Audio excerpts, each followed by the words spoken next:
बिस्मिल्लाहिर्रहमानिर्रहीम। अस्सलाम वालेकुम मोअज़्ज़िज़ नाज़रीन, मैं हूं आपका होस्ट खालिद बिलाल सन फेसबुक ते यूट्यूब चैनल जदीद सोलर सिस्टम। उम्मीद करना कि सारे दोस्त खैरियत नाल होसन ते सोलर दे हवाले नाल अपडेट, क्योंकि सोलर दे रेटां दे विच अज मजीद कमी आई है। तां आउण वाले दिनां दे विच भी इंशाअल्लाह कमी दे इम्कान हिन पाए। तां तकरीबन फिलहाल जी पोजीशन लगती पे तकरीबन साबका रेटां दे उत्ते अगले काफ़ी दोस्त पुछते पे हैं भी कितने तक आ वैसे साबका रेटां तकरीबन ही 15 दिनां के लगभग साबका रेटां दे उत्ते इंशाअल्लाह रेट वाला आ वैसन उम्मीद है। तो फिलहाल इन अप थिवण की कोई इस टाइम पोजीशन कोई नहीं नज़र दी पे कोई फिलहाल। अगर मजीद कोई रेटां दा रद्दो बदल हो सी तो वह भी ज़रूर शेयर करे सो इंशाअल्लाह। तो अज की जी सारे को लईए दी पोजीशन रहेगी सब तो पहले तो दसाऊँ क्राउन कंपनी की। तो क्राउन 580 वाट डबल गिलास भी है और सिंगल गिलास इंदा माल भी है। और जोड़ा इंदा सिंगल गिलास है पिया वो 28 रुपये पर वाट है और जोड़ा डबल गिलास है पिया वो 29 रुपये पर वाट है पिया। तो इन जी वारंटी वगैरह है पई, वारंटी भी कंपनी आख दिते कि इन काउंटर के उत्ते 10 साल तक 12 साल तक जोड़ा भी पैनल अगर काम छुड़े सी इंशाअल्लाह को काउंटर के उत्ते जोड़े डीलर को घिन के वैसे थी भी क्लेम दे सी कंपनी। तो इनकी एफिशिएंसी वगैरह भी चेक की, इन रिजल्ट भी चेक किए, बहुत अच्छा रिजल्ट है पे कनेडियन जिनको दे बराबर का रिजल्ट है पिया।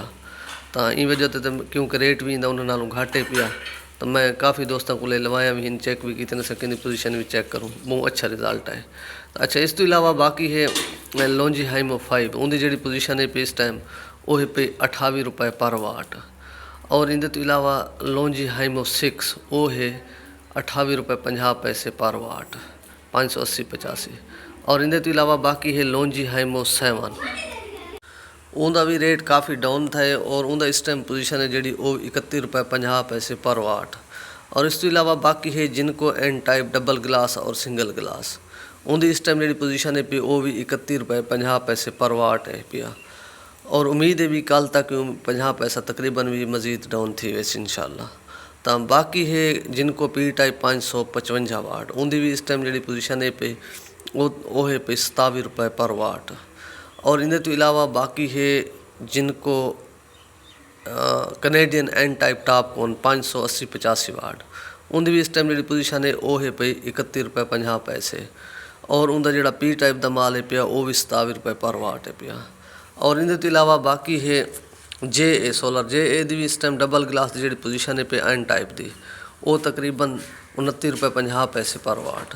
और उनका जोड़ा पी टाइप का माल है पिया वो 26 रुपये 50 पैसे पर वाट। और इस तो इलावा बाकी है ट्रीना सोलर, ट्रीना भी उनका जोड़ा एन टाइप का माल है पिया 580-85-90 आँदा पे। तो उनकी इस टाइम जी पोजीशन है पई वो भी 28 रुपये 50 पैसे पर वाट।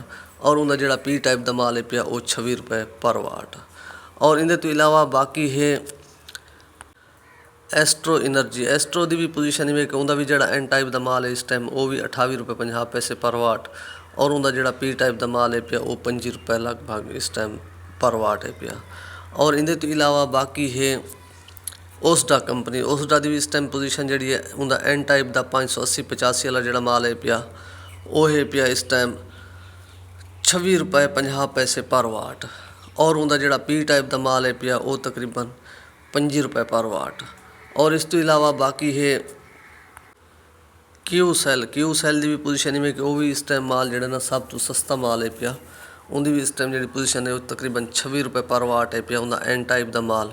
और उनका जोड़ा पी टाइप का माल है पिया वो भी तकरीबन 24 रुपये 50 पैसे पर वाट तक। मैं ये भी दसना वजा कि जोड़ा इस टाइम बी ग्रेड के पैनल इन पे दोबारा वो 20,000 के लगभग तक पहुँच 20 रुपये पर वाट के लगभग पहुँच चुके हैं।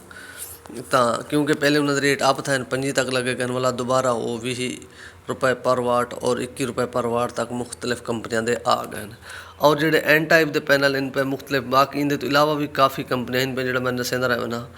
तो बहुत ज़्यादा वीडियो लंबी थी वैसे अगर मुकम्मल ही कंपनियां का मना वाला डिटेल ना दसावे तो तकरीबन जो मैक्सीमम इस टाइम एन टाइप के पैनल इन पे 25 रुपये पर वाट तो घिन के 31-31.5 रुपये पर वाट तक मौजूद हैं मुख्तलिफ कंपनियां के पैनल। तो इंशाल्लाह मैं बई वीडियो जी आने वाली है पई वो इनकी एफिशिएंसी के उत्ते बने सा ताकि जितने पैनल आते पे जी उनकी एफिशिएंसी है एफिशिएंसी पर डिपेंड करें, जितनी अच्छी एफिशिएंसी हो उतना भी अच्छा रिजल्ट होंगे पैनल का। तो वो भी मैं तफसीली इंशाल्लाह तो दसे सा अगली वीडियो के इन अपना ख्याल करे। सो दे सो इजाज़त, अल्लाह हाफिज़।